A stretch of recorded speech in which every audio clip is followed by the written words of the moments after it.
Indonesia pernah menghadapi berbagai macam konflik. Salah satunya yang cukup besar adalah konflik Timur Timur. Dahulu Timur Timur hampir melepaskan diri dari Indonesia. Hal ini diduga diakibatkan oleh campur tangan Australia yang menginginkan daerah tersebut. Berbagai macam serangan juga dilaporkan terjadi selama konflik tersebut.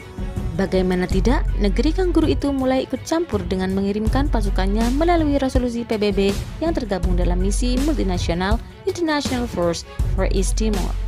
Australia menjadi penyumbang pasukan terbanyak dari Interfath yang saat itu bertugas menjaga serta mengatasi krisis keamanan dan kemanusiaan di Timur Timur pada tahun 1999 sampai tahun 2000.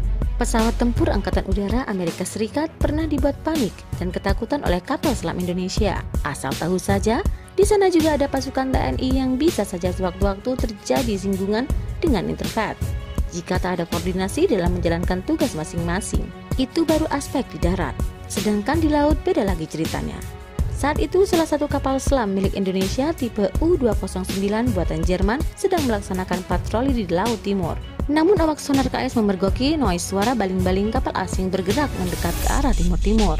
KS U-209 milik Angkatan Laut Indonesia itu segera mendekati secara diam-diam menuju arah suara baling-baling kapal asing tersebut. Kisah mendebarkan kapal selam Indonesia yang terkepung armada gabungan NATO di Laut Mediterania ketika jarak semakin dekat. Baru diketahui suara baling-baling itu berasal dari kapal permukaan, bukan kapal selam. Perlahan-lahan U-209 naik ke kedalaman periskop. Periskop lantas disembulkan ke atas permukaan air dan tampaklah iring-iringan kapal perang yang salah satunya jenis Landing Ship Tank HMAS Canimbla milik Australia dikawal oleh 2 kapal fregat tempur milik Selandia Baru. Ketiga kapal itu masuk teritori laut negara Indonesia tanpa izin untuk menuju Dili. Tahu perbuatan tersebut melanggar hukum internasional, KSU 209 segera melakukan penindakan. Kisah menegangkan Republik Indonesia Nagabanda diuber-uber armada pemburu Angkatan Laut Belanda saat operasi Jayawijaya. U-209 bergerak lebih mendekat lagi agar ketiga kapal itu masuk dalam jangkauan serangan point blank range torpedo. Lantas disiapkanlah torpedo untuk menjaga HMAS Canimbla dan kedua fregat itu supaya tenggelam ke dasar laut. Akan tetapi kedua kapal fregat segera mendeteksi adanya kapal selam mendekat, namun mereka tidak mengetahui di mana persisnya kapal selam itu berada. Fregat pengawal HMAS Canimbla pun juga sudah siap dalam peran tempur untuk menghadapi serangan U-209. Komandan HMAS Canimbla langsung keder mengetahui kapalnya akan ditenggelamkan dengan tembakan torpedo.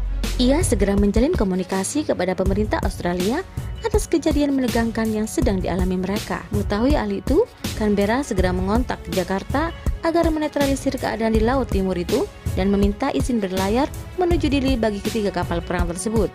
Sesudah itu maka U-209 diperintahkan agar tidak menghalang iring-iringan konvoi tersebut ke Dili karena sudah ada keterangan dari pihak Australia kepada Indonesia. Sesuai perintah U-209 kemudian keluar ke permukaan air dan terus membayang-bayangi HMAS Canimbla seperti hiu sedang mengintai mangsanya untuk diserang. HMAS Canimbla dan kedua fregat itu terus dibayang-bayangi oleh U-209. Jaga-jaga saja agar ketiga kapal perang tersebut tidak melakukan tindakan provokatif lagi sampai akhirnya merapat ke Dili. Kejadian ini membuat pemerintah Australia menjadi segan dan menghargai keberanian awak KSU 209 Indonesia.